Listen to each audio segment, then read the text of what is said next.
Krásny sebaláskový pondelok, milé ženy, z tejto nádhernej prírody okolo mňa. Som si našla takéto krásne kľudné mestečko tu. A ja by som vás dneska chcela pozvať k takému menšiemu sebaláskovému aktu. A to je prijímanie komplimentov, darčekov, krásnych slov, pomoci. My ženy väčšinou sme nastavené, ideme cez tú fázu materskú, áno, v nás je to automaticky to, že sa chceme starať o ľudí. Chceme s nimi byť, chceme im pomáhať, svojim blízkym, všetkým naokolo. Je to vlastne v nás zakodované už od malička.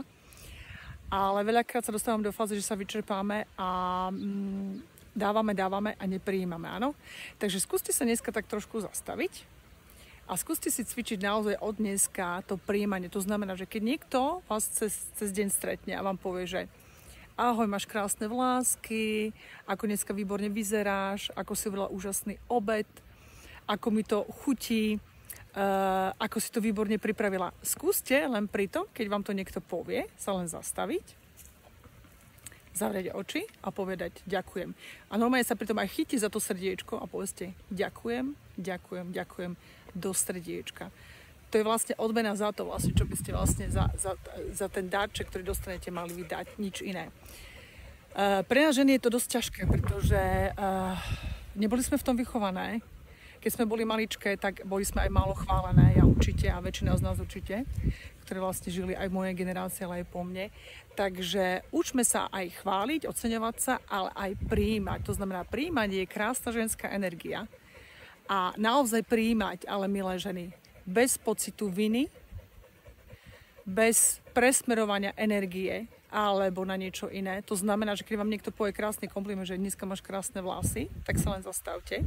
Ako náhle by vám tam začali nabehať už vecičky, že chcete hovoriť, že nie, dneska nie som až taká pekná, nebola som kaderníka. Len si to všímajte, áno? Na začiatku úplne naozaj len si všímať, čo vám tam, aké vzorce vlastne, aké určité presvedčenia vám tam naskakujú, lebo určite vám tam niečo príde. A potom cez to všímanie, prvé je to všimnúť, len si to všimnúť. Potom už postupne pomaličky si to začne vlastne tak, že to začne prijímať. A doslovne ďakujem do srdiečka. Ja som napríklad dneska, teraz som na prechádzke s mojou labradorkou, v prírode krásnej.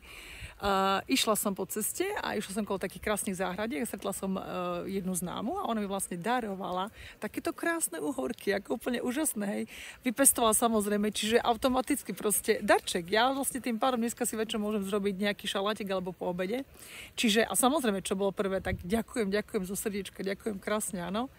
Pretože vieš, že nemám teraz ja záhradku, takže úplne jednoduché veci. Čiže cvičme si, milé ženy, prijímanie komplimentov, prijímanie dárov, čo dostaneme.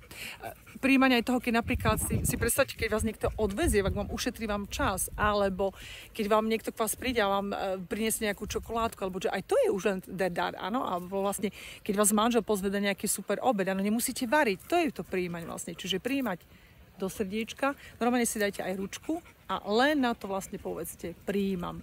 Najprv, keď s tým trošku máte problém, všímať si to, čo vám tam naskakuje, aké vzorce, aké presvedčenie a potom vlastne už prechádzate pomaličky do tej fáze, že cvičte si to, že prijímam a ďakujem a prijímam do srdiečka. Nič iné. Vaše poďakovanie za to vlastne, za to, že čo ste dostali, aj za pomoc je len to prijatie, áno. Takže prajem krásny sebaláskový pondelok, nádherné cvičenie na dneska, prijímanie všetkého, čo máme, prijímanie veci od vesmíru, od Boha, od ľudí a čím viacej budete, milé ženy, prijímať v živote veci, tým viacej sa ich vlastne bude aj kolo vás diať a vám budú aj prichádzať do života. To je na tom krásne. Takže nádherný sebaláskový pondelok. Užívajte si leto a prírodu.